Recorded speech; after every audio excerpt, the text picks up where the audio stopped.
aduh ya Allah pokoknya lagi sholat tahajud segala macam memang aduh aku udah 4 tahun sendiri, 3 tahun sendiri saya udah pengen punya pasangan gitu. Perjuangan saya seminggu 3 kali besuk ke LP Cipinang, berdesak-desakan dengan pengunjung yang lain. P21 bapak saya ikut nganterin, kemudian Mbak Edis nggak bisa pulang. Masya Allah. Mbak Edis kami tahan 21 hari ke depan. Oh itu hati saya udah kayak diiris-iris, terus diiris-iris, terus dikasih garam yang hancur lebur, tapi pengen teriak tapi saya nggak bisa, saya cuma diem. Saya cium tangan bapak saya maaf lahir batin ke bapak saya. Itu yang aduh luar biasa kalau saya inget ya. Sedih kan, dan di situ saya berusaha nggak nangis karena saya tahu hati saya hancur, hati bapak saya lebih hancur. Assalamualaikum warahmatullahi wabarakatuh.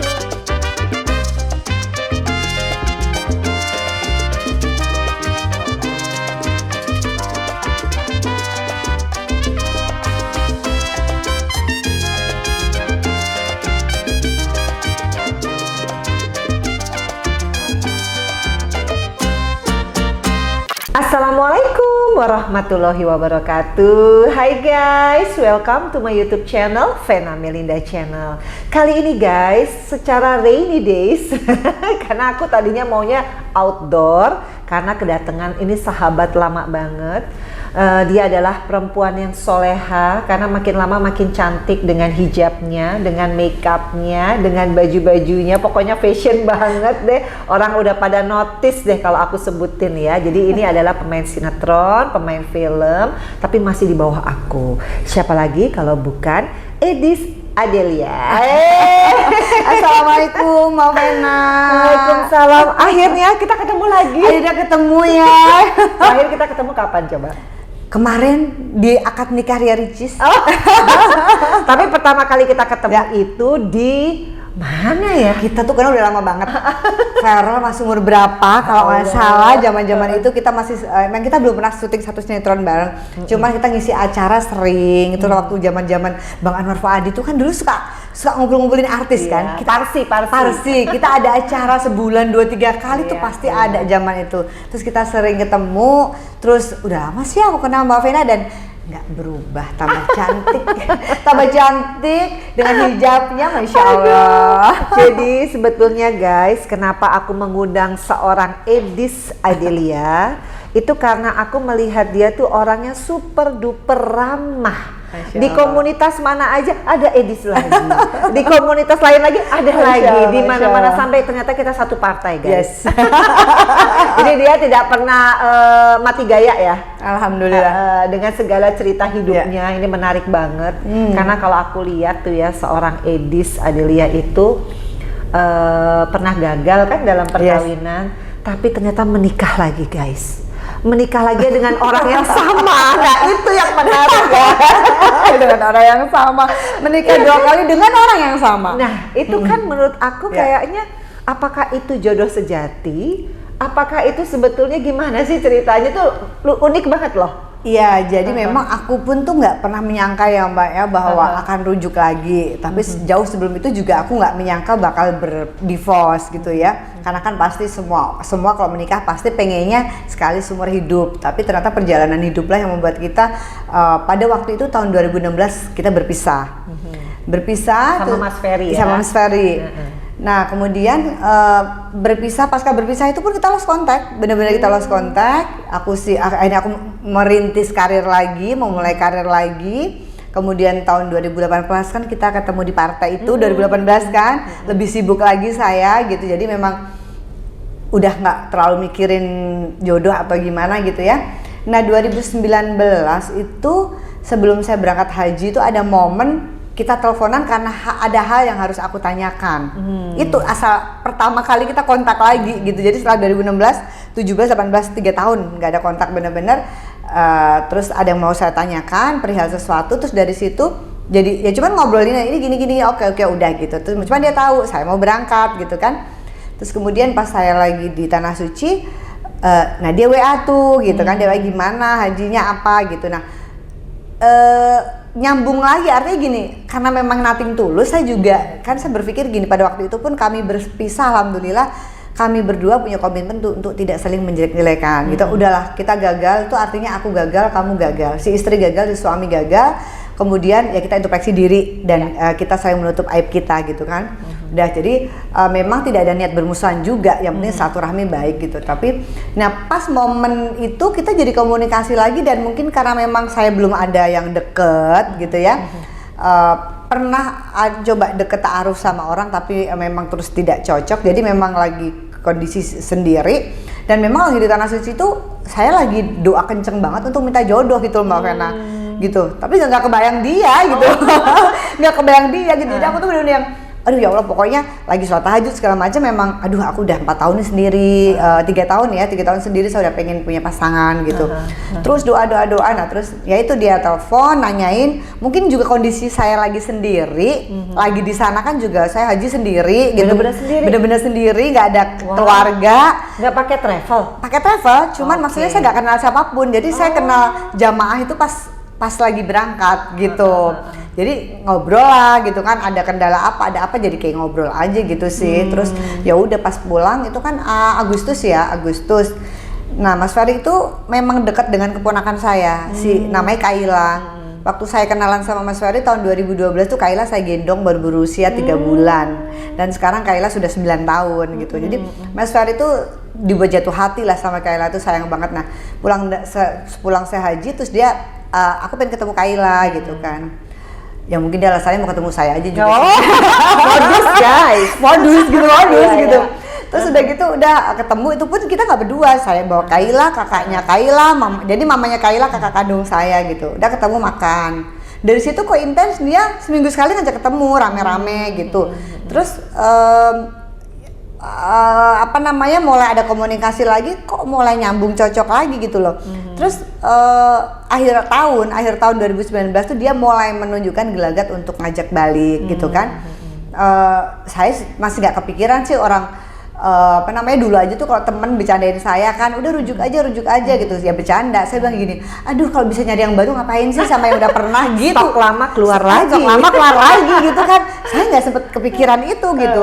Terus kemudian Januari saya umroh, nah itulah saya benar-benar waktu Desember udah ada tanda-tanda, saya bilang apa mungkin jodoh lagi, tapi memang saya menemukan kecocokan kembali karena bukan kebetulan ya, kita berpisah pada waktu itu alhamdulillah bukan karena KDRT, bukan karena pil ataupun will, bukan karena sesuatu hal yang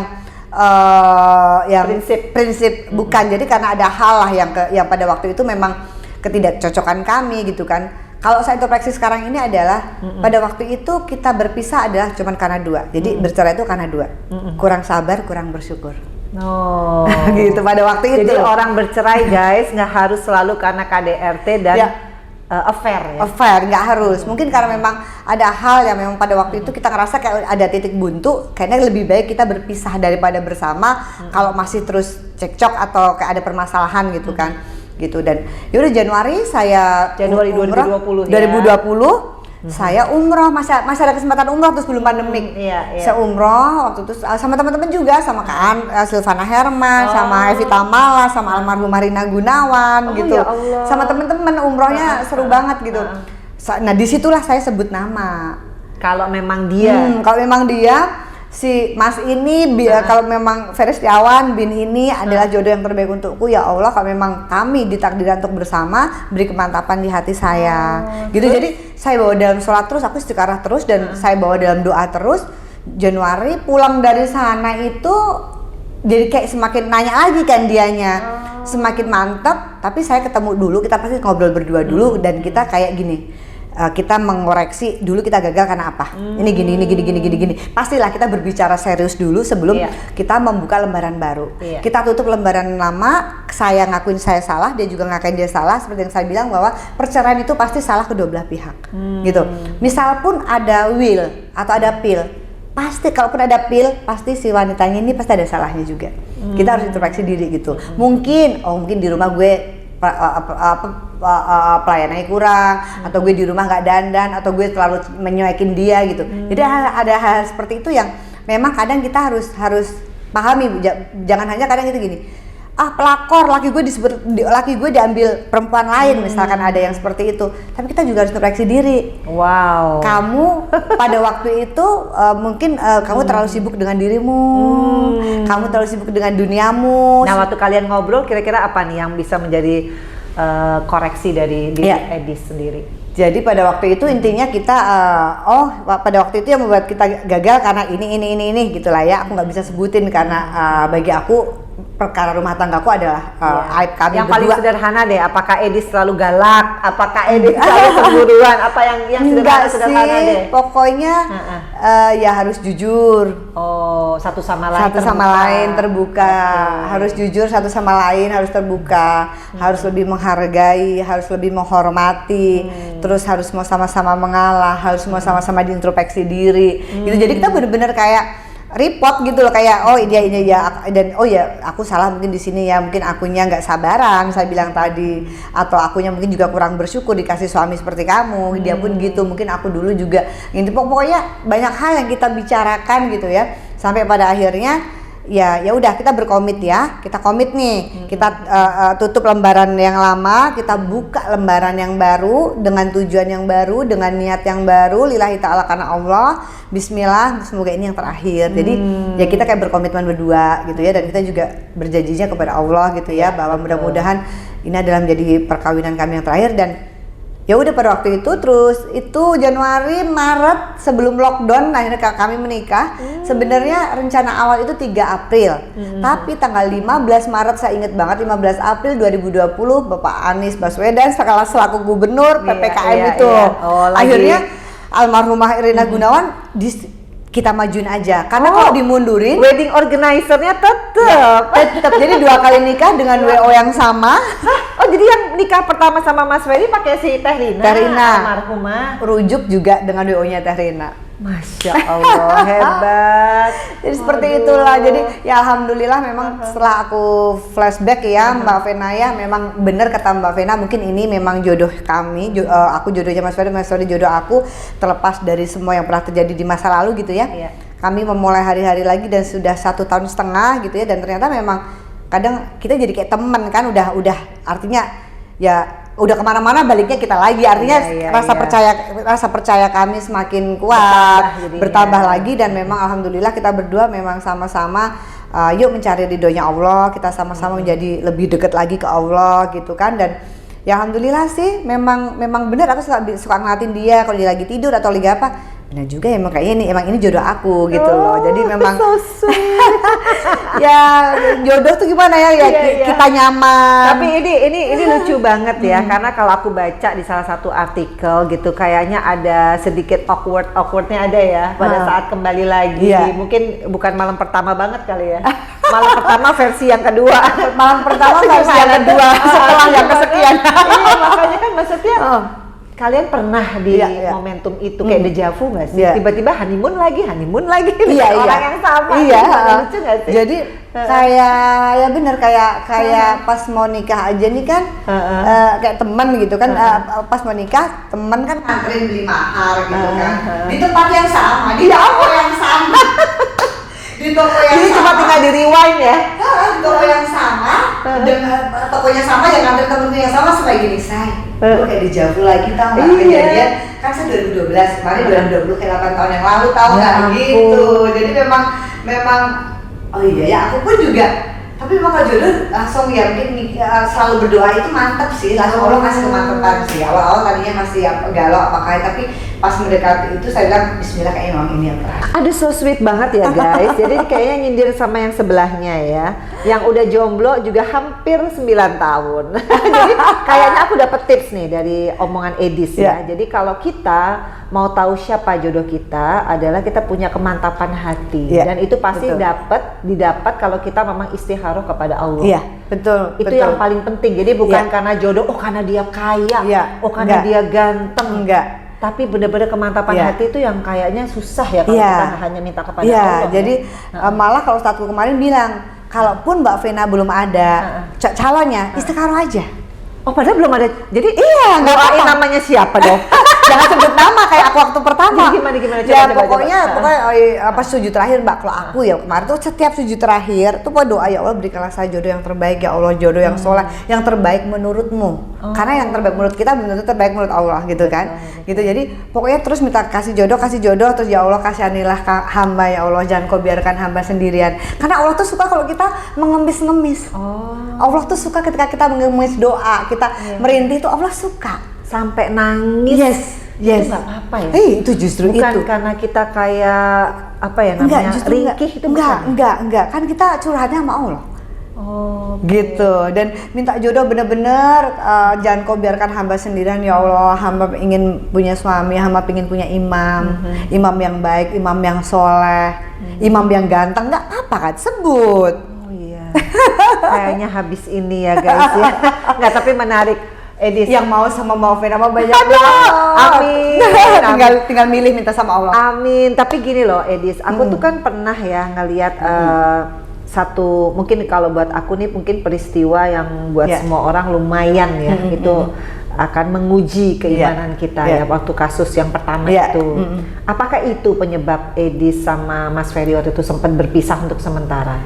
Iya, jadi gini Mbak, banyak ada beberapa sih memang nggak, cuman sedikit sih, ada yang bilang gini, wah Gilian pas lagi susah ditinggalin, Anda nggak tahu ceritanya, nggak usah berkomentar netizen. Jadi gini, saya bersama Mas Ferry itu dari 2012 sampai 2016. Kasus itu mulai 2013, 2013, 14, 16, selama 3 tahun saya dampingin beliau dengan berdarah-darah. Dan saya nggak perlu cerita juga, artinya bahwa pada waktu itu saya hanya ingin menjadi istri yang baik, yang mana saya ketika suami bermasalah, ya saya cover segalanya, mendampingi dan saya cover segalanya. Toh juga ketika suami lagi ada rezeki juga buat kita, jadi saling-saling lah gitu Mbak Vena gitu. Jadi karena ada omongan itu Mbak Vena yang nggak tahu bahwa wah lagi susah ditinggalin, kan mereka nggak tahu Mbak. Perjuangan saya seminggu 3 kali besuk ke LP Cipinang, berdesak-desakan dengan pengunjung yang lain tanpa ada VIP. Saya tanya, boleh tanya, saya seminggu 3 kali besuk, bawa makanan, bawa rantang, bawa apa dengan para pembesuk lain, desek-desekan. Kemudian setahun 3 kali saya lebaran di dalam sana gitu. Kemudian ya aku nggak bisa ceritain lah, artinya hal-hal perih yang aku alamin, sampai saya tuh sempat nggak punya mobil 8 bulan Mbak, artinya sempat lost everything gitu loh, sempat semuanya gitu. Dan buat saya nggak jadi masalah karena pada waktu itu adalah baktiku terhadap suami gitu loh, saya nggak masalahin sama sekali gitu Mbak gitu. Dan 2016 kami berpisah itu karena ada hal aku nggak pernah bahas, memang saya nggak pernah mau bahas karena ini adalah cukup menjadi privasi aku dan suami. Intinya ada di satu titik di mana kami ada permasalahan kami berdua gitu loh. Yang itu tadi sebenarnya aku bilang mungkin akunya kurang sabar, atau Mas Ferry-nya juga kurang sabar, akunya kurang bersyukur, Mas Ferry-nya kurang bersyukur, sehingga ya kami memutuskan berpisah gitu loh. Jadi cuman yang aku tegaskan di sini bahwa saya dampingin suami saya pada waktu itu selama 3 tahun baru kami berpisah. Kalaupun saya mau main tinggal aja dari awal, saya langsung tinggal, saya masih punya harta banyak gitu. Kalau mau kejadian 2013 saya tinggal aja gitu kan.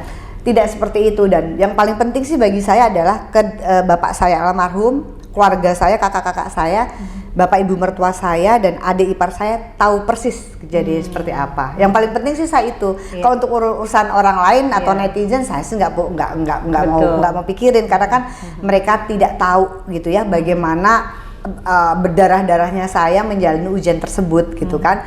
Gitu. Jadi karena memang ada hal yang waktu itu memang ya mungkin kita lagi sama-sama emosional gitu kan, usia dan juga pada masih muda dan saya juga waktu itu benar-benar memperjuangkan pernikahan itu gitu loh Mbak. Dia di dalam, saya di luar 3 tahun lebih loh Mbak. Itu saya sendirian dengan saya dengan apa namanya, saya ada almarhum bapak saya juga gitu. Saya harus membagi waktu itu dan harus otomatis Mas Ferry di dalam kan nggak ada yang kerja gitu, dan biaya di dalam sana tidak murah gitu loh. Jadi banyak hal yang udah saya alamin gitu kan. Jadi intinya sih karena itu gitu Mbak, kita berpisah. Makanya aku bilang kita berpisah bukan karena KDRT, bukan karena pil atau Juga will, bukan karena kasus bukan itu karena ya. kasus itu juga bukan gitu Mbak. Jadi sebetulnya aku tahu sekarang kenapa Mas Ferry itu ngincernya Edis lagi.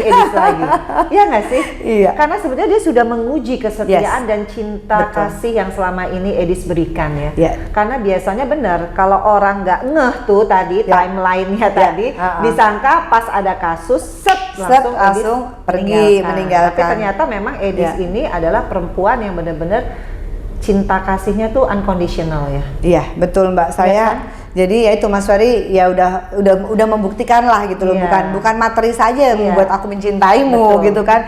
Situasi yang tidak enak. Iya. Taulah ya Mbak ya, kalau lagi ada pemberitaan, aduh kita udah duber-duber kayak apa, itu kan psikis kita kan, keluarga kita ya kan, itu kan sangat tidak nyaman, sangat tidak enak, dimana di satu sisi kita berhubungan dengan kepolisian, Ojobla Minjalik, itu kan hal yang itu saya terkuras tuh, energi saya bener-bener itu karena kasus itu, untuk kasus saya sendiri pun juga selesainya saya tuh dicekal sampai tahun 2016 Mbak Vena. Masya Allah. Jadi saya tuh 2013 bermasalah, mulai masalah itu 2013, 14, 15, 4 tahun saya tuh baru, kalau sekarang kalau saya nengok ke belakang gitu, Masya Allah saya 4 tahun ya diuji sama Allah dengan berbagai perasaan yang campur aduk, dengan ketidakpastian, dengan pastinya ada sedihnya, ada apanya. Pertama saya sedih karena bapak saya, orang tua. Kalau kita udah bicara orang tua kan kita udah lah ya. Saya karena ya pastilah walaupun bapak saya diam, namanya orang tua nggak mungkin dia ikut menghakimi anaknya atau apapun itu. Pasti orang tua mendoakan walaupun beliau diam. Justru diamnya beliau itu makan di dalam. Makan di dalam gitu. Saya yang biasanya tuh seorang ayah tuh kan namanya sama anak perempuan tuh rasanya dulu kalau bisa dia yang menggantikan, yang menggantikan. Jadi, yang aku garis bawahi guys di sini karena ini kan langsung kayak terus menerus Pertama suami masuk dan yang kedua yang paling, makanya aku bilang ini ujian kehidupan, tiba-tiba Edis terkena dampak kan. Aku 3 bulan. Bayangin 3 bulan seorang guys. Edis Adelia yang dulunya public figure dengan nama yang bagus, harum, prestasi yang luar biasa, harus menanggung. Iya, betul. Siapa sih yang mau seorang istri akhirnya keikut gitu kan? Betul. Nah itu gimana seorang Edis Adelia bisa overcome, dan sekarang gini, aku lihat sekeluarnya dari permasalahan itu semua ya, baik suami maupun Edis. Sekarang ini Edis tampil lebih percaya diri. Lebih soleha, pasti lebih istiqomah. Alhamdulillah. Dan aku lihat di Instagramnya guys, follow ya. Itu acara yang namanya pengajian, kemudian auranya juga beda. Jarang loh ada orang kayak gitu. Itu yang harus di-sharing deh kayaknya. Iya, jadi membalikan ya kan? Membalikan ya. Jadi berita jelek menjadi satu yang Jadi gini, pada waktu itu kan memang posisi saya ini kan seorang istri ya Mbak Vena ya. Kita seorang istri kan kita nggak mungkin tahu urusan kantor suami, ya kan? Kemudian pada permasalahan itu terus saya dikaitkan karena TPPU, ya pasti awal ada rasa nggak terima gitu kan. Kan pasalnya saya adalah karena menerima dana dari suami. Jadi saya menerima dana dari suami salah gitu. Padahal di luar sana banyak orang menerima dana dari suami orang aman. Sudahlah. Ya itulah dia. Sudahlah. Saja ya. Cuman maksud aku memang karena ya pada waktu itu kalau awal ada merasa ketidakadilan, saya ngerasa dizolimin banget gitu ya. Jadi saya itu mempersiapkan mental gini. Waktu pertama kan saya jadi tersangka itu Februari 2013. 2014. Terus kemudian saya begitu suami putusan Agustus ada pasal TPPU, saya langsung tahu berarti saya pasti akan kena. Nah, saya tuh udah berjuang dari sekian itu, saya istiqoroh, saya sholat tahajud segala macem. Ya Allah nggak bisa, saya nerima dana dari suami, ya kan? Terus suami bermasalah, masa saya masuk penjara kan saya nggak tahu permasalahannya. Apalagi gitu kalau udah punya anak, anaknya juga keikut gitu kan. Tapi ya anyway itulah yang harus saya lalui. Jadi ketika langsung kena, saya diperiksa udah P21, ya saya udah lillahi ta'ala aja gitu Mbak. Udah yang ya udah kalau emang ini saya harus jalani, saya cuma minta apa? Ya Allah, berikan saya keikhlasan, berikan saya kekuatan, berikan saya keridoan untuk menerima takdirmu ini, gitu. Allah berikan takdir, enak nggak enak, ya aku harus terima gitu. Karena yang punya sang sutradara dalam kehidupan ini kan adalah Allah gitu. Jadi yang membuat teriris-iris itu adalah pas P21, bapak saya ikut nganterin, kemudian Mbak Edis nggak bisa pulang. Masya Allah. Mbak Edis kami tahan 21 hari ke depan. Oh itu hati saya udah kayak diiris-iris, terus diiris-iris, terus dikasih garam yang hancur lebur, tapi pengen teriak tapi saya nggak bisa, saya cuman diem. Oh oke, gitu. Sampai Polwan yang nganterin saya, kalau mbaknya masih ingat, lihat Polwan yang nganterin saya dari Polda ke itu nangis. Nggak harus seperti ini Mbak Edis, nggak harus seperti ini. Waktu di kepolisian, pihak kepolisian tidak menahan, tapi waktu di P21 di kejaksaan, jaksa yang menahan saya. Kemudian waktu itu bapak saya lagi ke kamar mandi, waktu bapak saya di kamar mandi, terus gimana kita pulang gitu, terus pengacara saya yang ngasih tahu, Edis nggak bisa pulang, Pak, nggak bisa pulang gimana? Di situ tuh yang saya cium tangan bapak saya maaf lahir batin ke bapak saya, itu yang aduh luar biasa kalau saya inget ya, sedih kan, dan di situ saya berusaha nggak nangis karena saya tahu hati saya hancur, hati bapak saya lebih hancur, saya tahu banget hati dan bapak saya orang paling sabar banget gitu. Bapak saya cuma langsung merenung, duduk ke bawah gitu. Saya bilang nggak apa-apa kok, Pak. Nggak apa-apa, Edis nggak apa-apa kok, Pak. Doain ya, mau lahir batin. Saya tuh berusaha tersenyum, saya berusaha kuat. Padahal jangan ditanya hati saya kayak apa. Dan ada beberapa teman saya pada nangis semua. Saya bilang sampai kayak gini, udah jangan nangis. Itu padahal saya udah pengen nangis banget, Mbak. Cuma itulah saya tuh belajar. Makanya kenapa sekarang jadi saya lebih kuat karena saya tuh ngalamin paling sakit sampai anti klimak. Sedih paling sedih sampai anti klimak gitu. Dan pas waktu saya mau dibawa ke mobil tahanan, itu kan wartawan banyak banget di luar, dan saya ngomong sama diri saya sendiri, ini orang yang di luar sana yang menjolimin saya, pengen ngeliat saya hancur. Oh enggak, saya nggak akan hancur. Saya tunjukin dengan hati tegar, saya keluar, saya tersenyum, saya masuk ke mobil tahanan.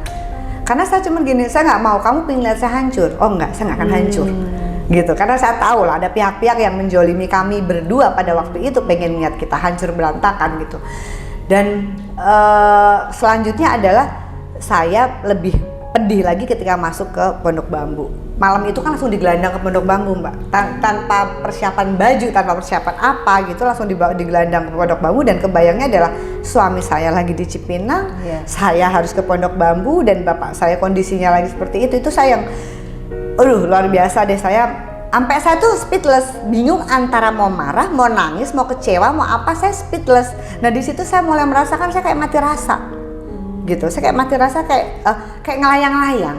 Ini bener nggak sih? Ini apa nggak sih? Kayak gitu mimpi, kan? Ya? Kayak mimpi. Dan pas malam itu bener-bener kayak di film-film, Mbak. Masuk, didata, foto, madep ke kamera, kanan kiri, itu saya tidak pernah mimpi akan seperti itu. Dan lebih ini lagi pas udah selesai langsung saya digiring masuk ke tahanan, di mana tahanan itu adalah tahanan Mapenaling, digabung 25 orang. 25 orang, toilet di tengah, toiletnya cuman pendek, dan kalau kita berdiri ya semua orang kelihatan, karena nggak boleh tertutup karena banyak orang mau mencoba bunuh diri kan. Jadi di situ tuh ada Mapenaling, itu ruang penyesuaian gitu. Nah di situ saya ya malam itu yang bisa saya lakukan adalah ya kenalan dulu sama yang lain, terus saya boleh pinjam mukena nggak? Saya bilang karena nggak apa-apa, hanya nempel di badan gitu. Terus ya alhamdulillah semua terima saya dengan baik, semua meluk karena kan pemberitaan terus di sana, ada TV, ada pemberitaan terus gitu kan gitu. Terus ya udah saya minta itu mukena, saya sholat segala macam, saya baca Yasin karena Yasin itu kan adalah obat sedih, obat kesedihan. Makanya kalau orang Allah akan memberi kekuatan. Kalau orang meninggal kan suruh baca Yasin 40 hari karena itu pelipur lara untuk hati yang sedih gitu. Ya itu saya tahajud. Nah di situ tuh saya benar-benar saya menyerahkan diri saya ke Allah. Penjara itu kan nerakanya dunia, betul nggak sih? Iya kan? Betul. Gitu. Kita belum menghadapi neraka yang sebenarnya sesungguhnya. Dan itu saya di situ menjatuhkan diri, saya bersujud sama Allah, saya introspeksi diri, dan di situ saya diberi kekuatannya gini. Saya kembali ke ayat-ayat Al-Quran. Memang saya jadi kayak ingat sebelum itu memang saya udah ngaji terus karena memang saya butuh kekuatan ya, bahwa saya keinget ayat Al-Baqarah ayat 216. Bisa jadi engkau tidak menyukai sesuatu padahal sesuatu itu baik bagimu. Bisa jadi kau tidak menyukai sesuatu padahal sesuatu itu tidak baik bagimu. Jadi Al-Baqarah 216 artinya, oh aku nih di penjara nih nggak enak banget ya Allah, siapa yang mau? Nggak ada yang mau. Tapi kata Allah, Edis itu yang terbaik untuk saat ini gitu. Jadi itulah saya di situ saya bersujud, saya tahajud, saya mohon ampun sama Allah, dan itu tadi, ya Allah beri ampuni dosa, tiap hari minta ampuni dosa, kemudian beri saya keikhlasan, kekuatan dan keridoan untuk menghadapi ujian ini gitu. Karena memang ya wajah bapak saya terus yang memang yang selalu menjadi motivasi ya. Motivasi saya gitu. Dan kan seminggu 3 kali dibesuk. Kalau saya mau besuk bapak ya saya kalau nangis pas lagi sholat saya nangis, tapi di luar itu saya tegar. Sampai temen-temen kalau membesuk saya ada yang bilang, Edis di dalam dandan, karena kan kita capek kurang tidur. Saya dandan mbak, saya pakai lipstick karena saya nggak mau bapak saya ngeliat saya udah anaknya di penjara, kumel, dekil, kurus, nangis, stres. Saya nggak mau. Dia tambah stres. Akhirnya saya mandi sehari 2 kali. Kalau mau ada kunjungan bapak saya mau datang, saya dandan pakai lipstick merah mbak.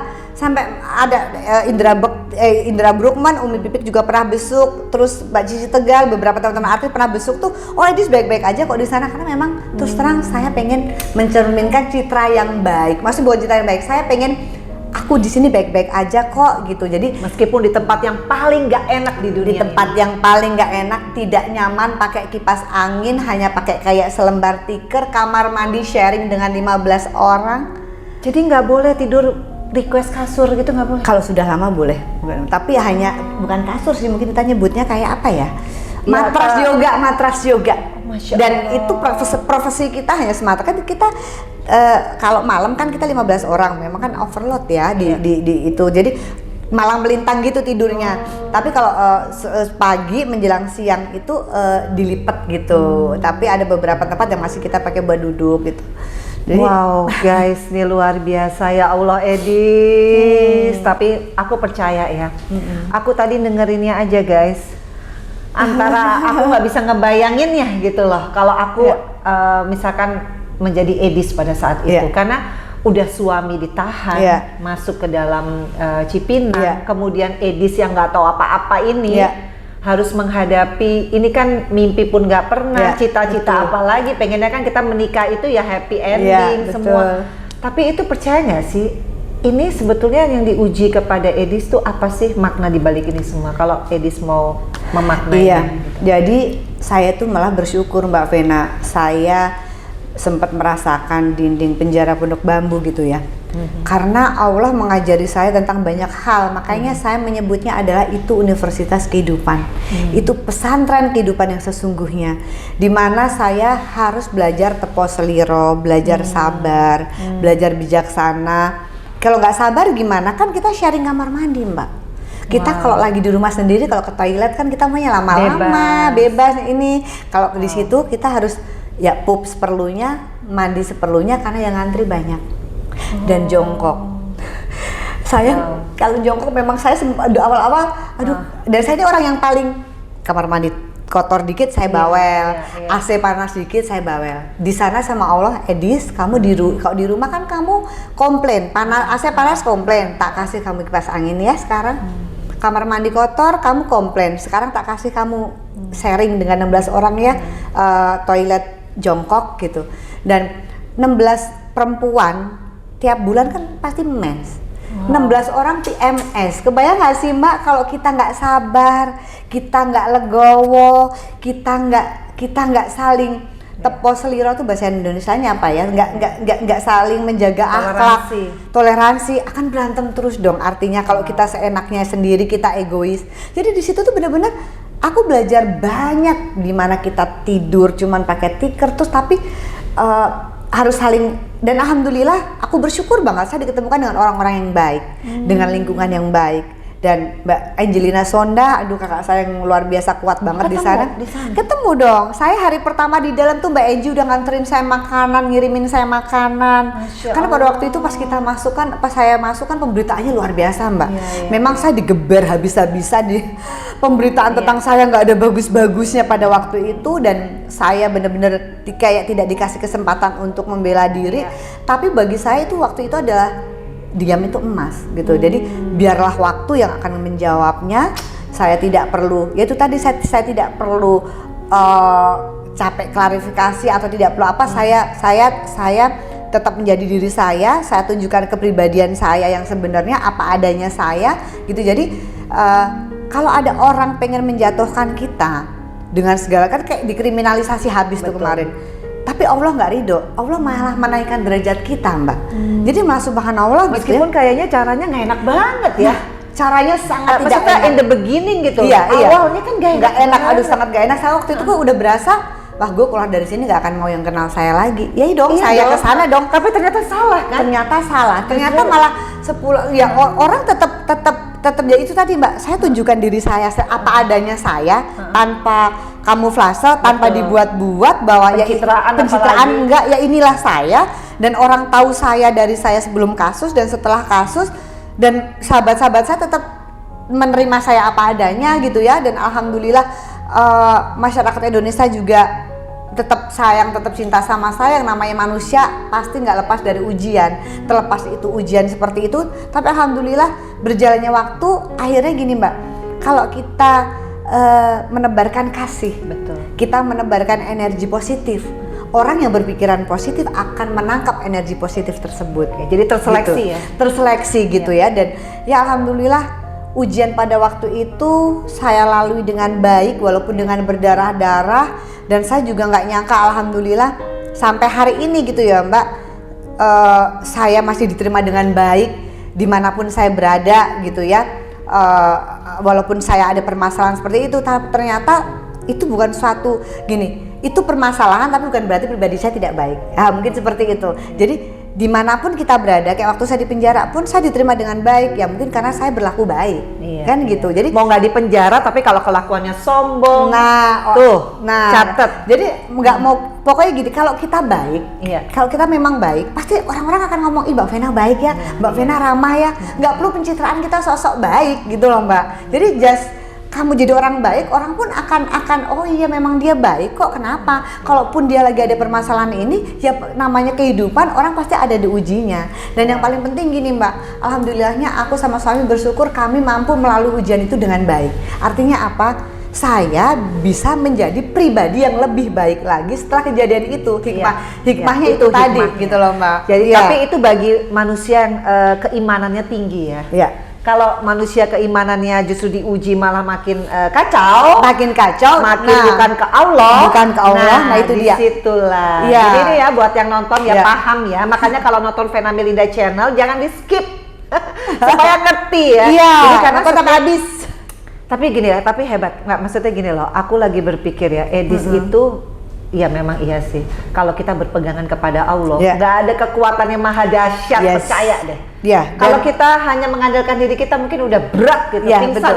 Di saat digiring itu udah pingsan. Oh itu pingsan. Tapi mungkin modalnya Edis ini keimanannya udah ada sih ya. Ya alhamdulillah karena dari kan saya selalu yang saya bilang tadi jauh sebelum momen aku pertama kan ada surat panggilan dulu tuh jadi tersangka sampai aku digiring, itu kan momen dimana aku kayak mempersiapkan kematian karena suka nggak suka, siap nggak siap, kalau memang aku jadi tersangka dan kasus TPPU suami saya ada, saya pasti akan masuk gitu loh, pasti saya akan masuk gitu. Jadi dan udah paham ya? Udah paham bahwa karena waktu itu saya juga minta keadilan, saya udah berusaha lah, artinya saya udah ikhtiar, jadi saya ikhtiar sama Allah maksimal, berusaha juga maksimal gitu loh Mbak.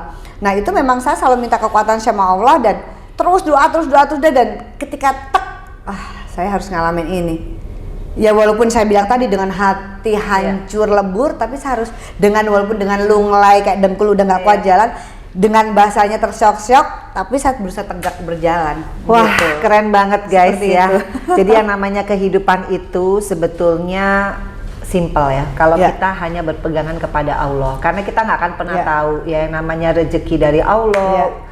Kemudian jodoh, dan kemudian yang sekarang terakhir PR ya, bukan PR juga ya, mungkin Edis masih berikhtiar sama suami tentang anak ya. Iya bayi tabung, betul sekali. Ini gimana semangatnya? Karena kan kalau aku lihat yang paling susah aja sudah pernah terlewati dengan baik. Nah yang ini gimana nih ikhtiar dan juga kepercayaan kepada Allah untuk anak gitu? Iya, jadi aku sama suami itu bersyukur banget kami telah berhasil melalui ujian-ujian yang berat tersebut dan kita dipersatukan kembali gitu ya, dipersatukan kembali dalam rumah tangga yang insya Allah rumah tangganya lebih indah lagi gitu ya, karena kita belajar dari kesalahan dan introspeksi diri masa lalu. Kemudian ya sama Allah ternyata diuji lagi kan gitu, karena kan surat Al-Ankabut ayat 2 dan 3 ya.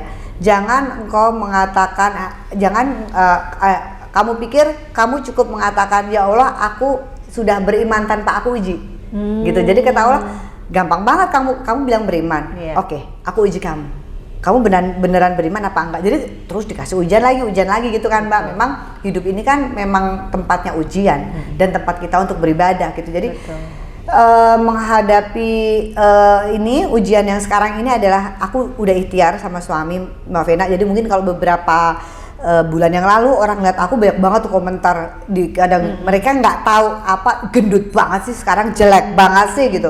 Kadang gitu ya. Tapi saya suka gini, netizen kan nggak tahu kalau saya sedang program bayi tabung. Habis Edis nggak ngomong sih, ngomong kalau sama netizen tuh kita harus ngomong yang baik-baik.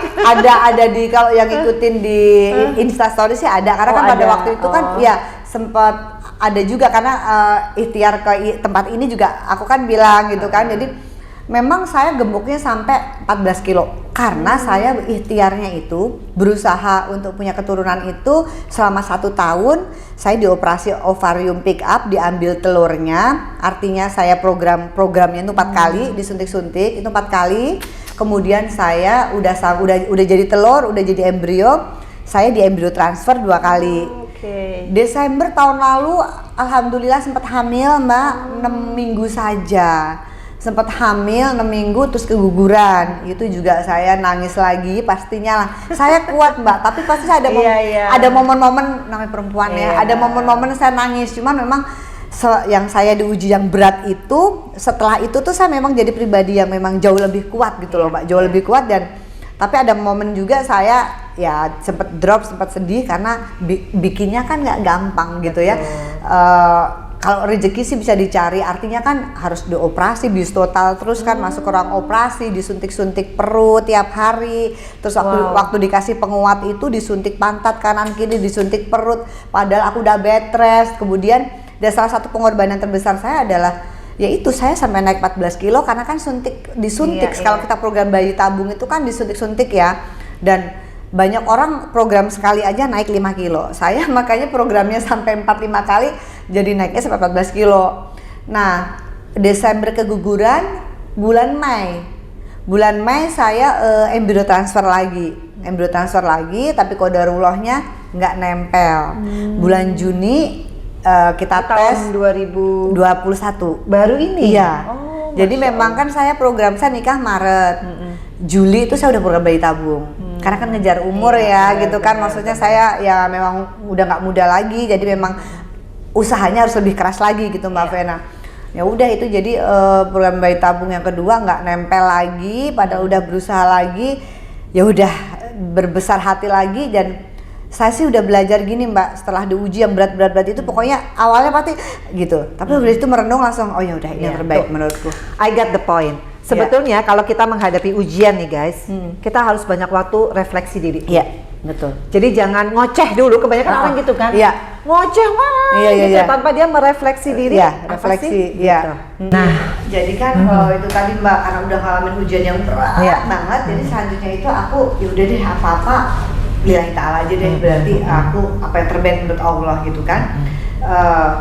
Aku sama suami kecewa pasti, sedih pasti gitu. Terus aku bilangnya gimana gitu kan. Justru suami yang nguatin aku karena kan kita perempuan yang program bayi tabung ini kita nih kelebihan hormon. Jadi disuntik hormon ya? Jadi kita di booster kayak 100.000 kali lipatnya biar subur. Jadi kita tuh pada suka sedih-sedih banget, kita suka labil. Untung nggak nonton film Korea ya? Nangis mulu Korea.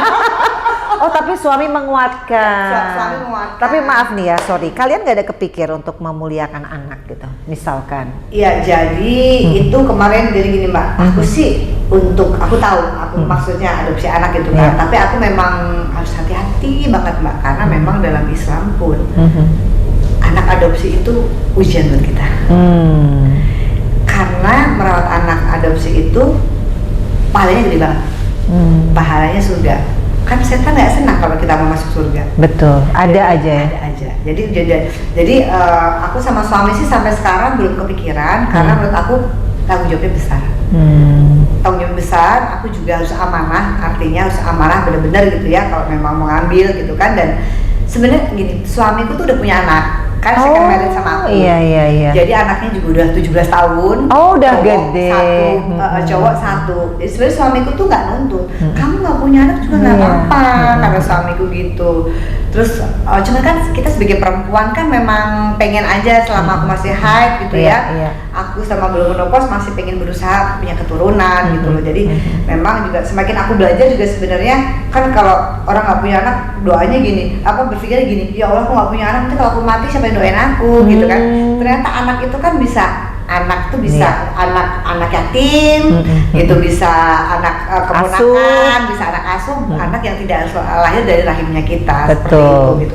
Jadi memang aku masih ikhtiar untuk. Jadi gini, bulan Mei itu kan aku nggak jadi bulan Juni, bulan Mei embrio transfer, bulan Juni nggak jadi, Julinya aku COVID. Jadi emang Allah tuh maha baik. Allah maha tahu, kita nggak tahu apa-apa. Kalau saya Mei ditanam embrio, kena COVID itu bisa bahaya dua-duanya. Aduh, benar-benar ya. Dan di situ masuk, Masya Allah, ya Allah. Berarti memang Allah tuh maha baik, Allah maha tahu. Kita ini nggak tahu apa-apa gitu kan. Ya itu tadi, kita nggak menyukai saat itu, tapi sebenarnya Allah sedang tidak menyukai kondisi seperti itu, tapi Allah sudah menyelamatkan kita. Karena kalau ibu hamil muda, terus obat COVID nggak boleh, si janin dan aku kemarin kenanya tuh lumayan parah kan Mbak, saya kena Delta, kena varian Delta, saya sempat 6 hari di tempat tidur pakai pampers, saya berat banget kemarin Mbak, saya sempat mau lewat, saya pakai oksigen 17 hari. Jadi saya kena itu tanggal 3 Juli, negatif 17 Juli, yang lagi tinggi-tingginya itu memang. Ya Allah. Gitu. Jadi waduh, jadi ujian kehidupannya Edis ya, dari yang namanya masuk Pondok Bambu, suami masuk ke Cipinang, kemudian almarhum papa, kemudian ini ya insya Allah nanti ya. Kemudian waktu itu divorce. Iya divorce, meskipun sekarang balik lagi ya guys. Berarti namanya jodoh pasti bertemu, kayak lagunya Afgan. Dan yang terakhir ini PR, tapi bukan juga PR ya, kalau semua tergantung kita kan, dan juga pasti tergantung Allah. Ini terakhir nih Edis. Apa yang ingin dilakukan seorang Edis Edilia kepada keluarga ya, terutama suami, karena biar gimana pun ini berarti soulmate lah. Kalian itu sudah bisa dikategorikan soulmate, karena guys soulmate itu bukan harus lama-lamaan menikah ya, karena ada yang lama menikah kayak Eke tiba-tiba N tapi ini berapa tahun Pak? 17. Harus banyak belajar sama seniornya aku. Nah, apa yang ingin mungkin selain anak lah ya. Kalau anak pastikan kita pengen memberikan anak ya sebagai buah cinta. Apa yang ingin lagi diberikan kepada suami tercinta ini? Dalam rumah tangga ya. Iya. Dalam rumah tangga, jadi aku rujuk itu almarhum bapakku udah wafat.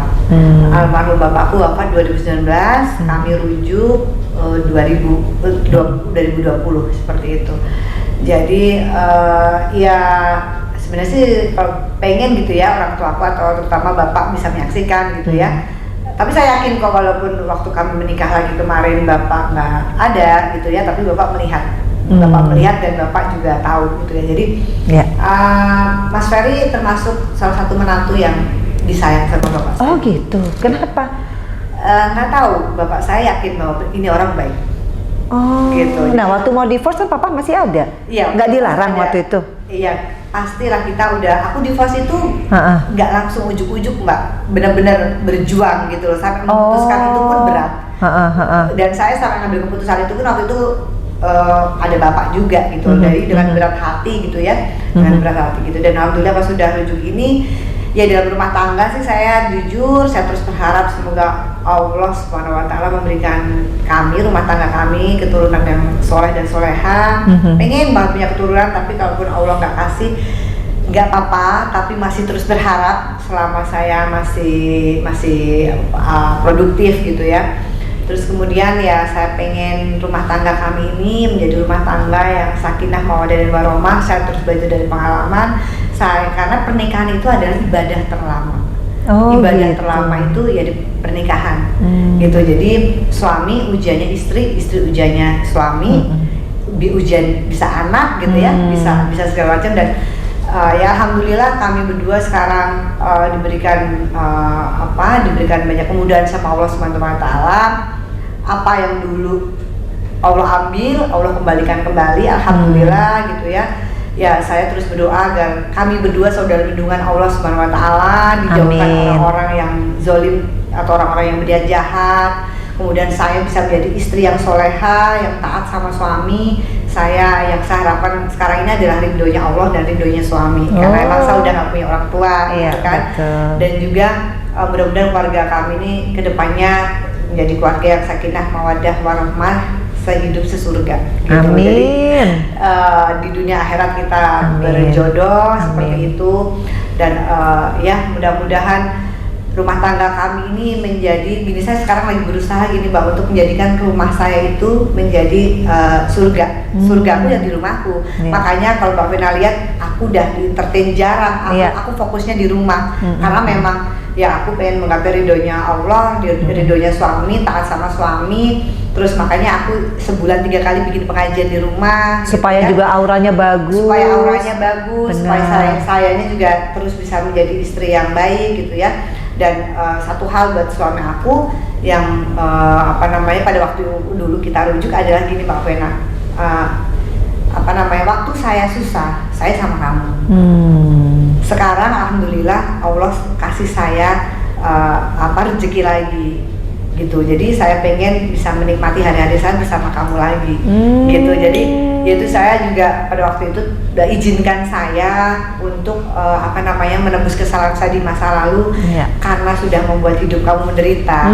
Seperti itu. So sweet. Aduh, Mas Ferry hebat. Oh, dia ngomong gitu. Iya, dia ngomong seperti itu waktu ngajak rujuk itu Mbak, dari hati ke hati. Waduh, gitu itu ya. gimana orang nggak melting ya guys? Ngomongnya dalam banget. Iya. Ada satu artikel aku pengen tanya ya. Iya. Masih ingat Edis Adelia dulu pernah masuk penjara bersama suami, tapi kini pamer rumah mewah. Nah, mungkin ini related banget ya. Jadi habis gelap, terbitlah terang. Jadi apa yang diungkapkan Edis ini berhubungan dengan artikel bahwa sekarang ternyata rezeki dikasih lagi sama Mas Ferry, dan dia hanya ingat seorang Edis Adelia. Dia nggak mau cari perempuan lain. So sweet banget. Aku koreksi dikit. Gimana? Bukan pamer, jadi gini Mbak. Justru Ini dari sini. Dari sini jadi. Nah, ini dari sini guys, bukan dari Vena Melinda. Jadi mereka ngambilnya gini. Gimana? Itu kan waktu itu Nikita kepo. Oh. Kan mau syuting ke rumah, tapi saya tolak. Jadi memang saya sama suami itu komitmen untuk media jangan sampai tahu rumah kita. Jadi media itu kepo sendiri dari IG-ku. Nih ya guys, jadi bukan kata Vena Melinda. Jadi mereka itu, tapi enggak, intinya sih bukan itu. Intinya adalah bahwa Allah akan memberikan rezeki lagi. Iya. Ya, kalau memang kita selalu berpikiran baik seperti yang Edis bilang. Dan ternyata modal dari semua perkawinan adalah agama. Agama, betul sekali. Kalau tiangnya atau fondasinya atau imamnya tidak bersandar kepada agama, kayaknya mungkin udah selesai dari kapan tahunnya nggak sih? Dan nggak begini jadinya hasilnya, ya nggak Iya, sih? jadi memang alhamdulillah, jadi ada satu hal. Aku sama Mas Ferry itu dulu dijodohin. Oh iya? Sama? Ditaarufkan. Oh, jadi nggak ada pacaran-pacarannya? Nggak ada pacaran. Jadi ini pacaran sehat? Iya. Jadi nggak ada dosa-dosanya ya? Nggak ada. Jadi gini, Wow. saya pada waktu itu kan bawain sebuah acara nih gitu, di televisi nasional. Pada waktu itu acara subuh live sama teman. Nah, pengisinya itu, narasumbernya itu Pak Najaruddin Umar, Menteri Sosial, beberapa pokoknya bapak-bapak. Dan tiap pagi live. Nah, partner saya itu bilang, Pak, cari jodoh dong buat Edis. Oh. Saya bilang, apaan sih kamu malu gitu kan? Udah ngomong aja deh, namanya juga usaha dan kayak gitu. Terus ada yang nanya, emang Edis mau jodoh seperti apa gitu kan? Memang pengen nikah banget kan waktu itu. Saya tuh nikahnya telat Mbak. Saya nikah ketemu Mas Ferry itu 33, usia 33. Karena emang saya kerja dan dan saya hijrah itu tahun 2010, ketemu Mas Ferry 2012 gitu kan. Nah itu memang udah hijrah, udah pengen pacaran sehat, udah pengen dapet jodoh yang baik, iya, kan? Dapat imam lah, bukan dapat pacar. Dapat imam, pengen dapet imam yang baik, yang soleh, yang bertanggung jawab, Betul. yang sayang sama keluarga. Saya Betul. bilang gitu.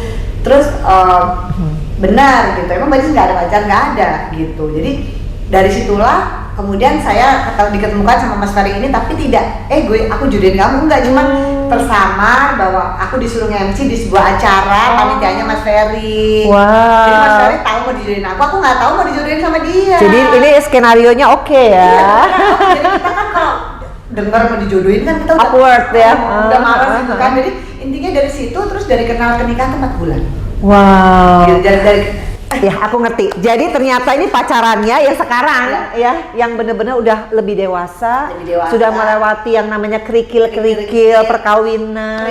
bukan kerikil lagi, tsunami, badai, Gempa bumi.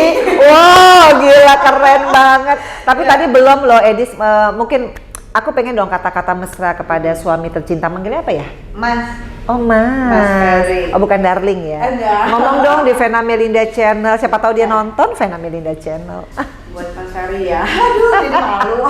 Nggak apa-apa. Jadi malu. Romantis nggak sih kalian berdua tuh? Unyu-unyu nggak? Mas Ferry, aku suka romantis. Oh, dia? Tapi Mas Ferry tipikal cuek. Oh. Jadi memang nggak bisa romantis, nggak bisa ngerayu. Tipikal laki-laki lempeng, makanya Mas Ferry itu. Tapi kan disejahterakan. Iya, Itu paling iya. penting ya. Iya, paling penting. Jadi ngerayu-ngerayu gitu. Enggak bisa. Ya kalau nggak ngerayunya tiba-tiba ada tas ya. Iya. Oh.